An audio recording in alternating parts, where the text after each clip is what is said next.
Dans cette capsule vidéo, je vais vous expliquer comment calculer l'aire d'une figure complexe en se ramenant à des figures connues. Comme c'est une vidéo, n'hésitez pas si vous avez besoin de mettre sur pause ou même de revenir en arrière. Alors pour vous expliquer comment on va faire, je vais le faire à partir d'un exemple. Voici donc une figure à main levée qui s'appelle ABCDE. On voit trois angles droits, on voit qu'on connaît la mesure de tous les côtés et on voit surtout aussi que ce n'est ni un rectangle, ni un carré, ni un triangle rectangle, ni un triangle. Donc a priori, on ne sait pas du tout comment calculer l'aire de cette figure. Et bien pour y arriver, je vais rajouter quelque chose sur cette figure.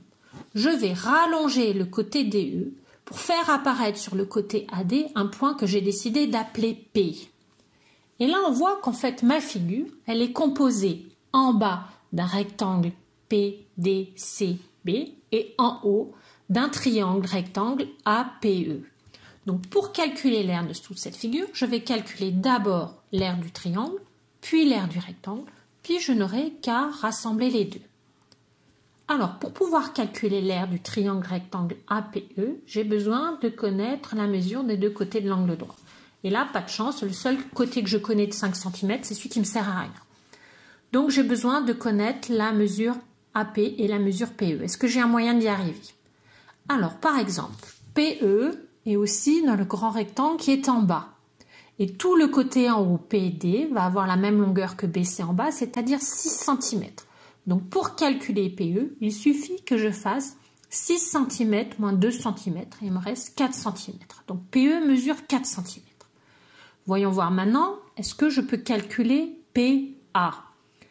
Eh bien, je vois que PB mesure 7 cm, mais que AP mesure 7 cm et PD a la même mesure dans le rectangle que DC, c'est-à-dire 4 cm. Donc, il suffit que je fasse 7 cm moins 4 cm et je trouve AP qui égale à 3 cm.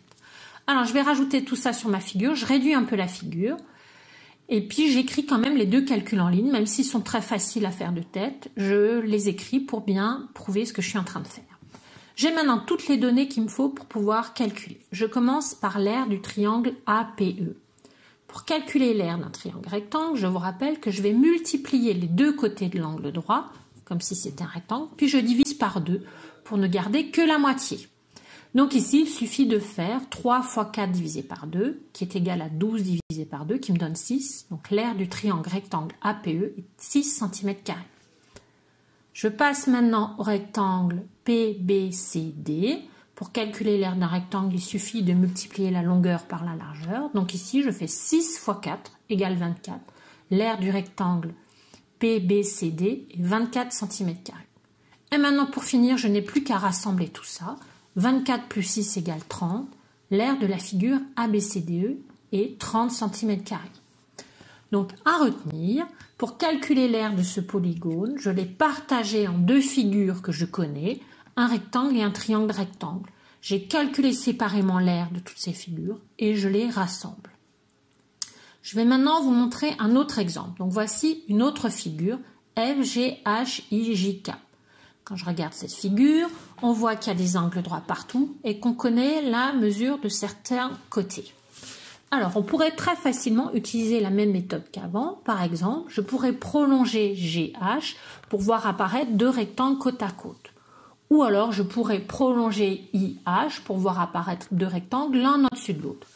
Mais là, en fait, je vais vous montrer encore une autre manière de faire. Je vais plutôt compléter ma figure. Je vais prolonger le côté FG et prolonger le côté IJ pour faire apparaître le point X là à l'extérieur.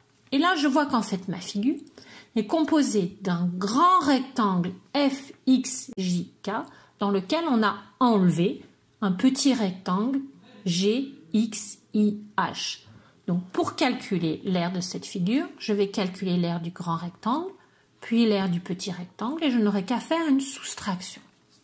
Alors, je réduis un peu la figure comme avant et je me lance maintenant dans les calculs. Je commence par l'aire du grand rectangle. Il suffit donc de faire 7 fois 10 égale 70. L'aire du rectangle FXJK est 70 m². Attention ici, les longueurs sont en mètres, donc les aires sont en mètres carrés. Je m'occupe maintenant du petit rectangle GXIH. Donc pour calculer son aire, il suffit de faire 2 fois 4 égale 8. L'aire de GXIH est de 8 mètres carrés. Et enfin, pour finir, comme j'enlève, je vais faire une soustraction. 70 moins 8 égale 62. L'aire de la figure FGHIJK est 62 mètres carrés. Donc, à retenir, pour calculer l'aire d'une figure complexe, on peut la partager ou la compléter en figures qu'on connaît. Les figures qu'on connaît, rectangle, carré, rectangle, triangle. On calcule séparément les différents morceaux et à la fin, on fait les additions et les soustractions dont on a besoin.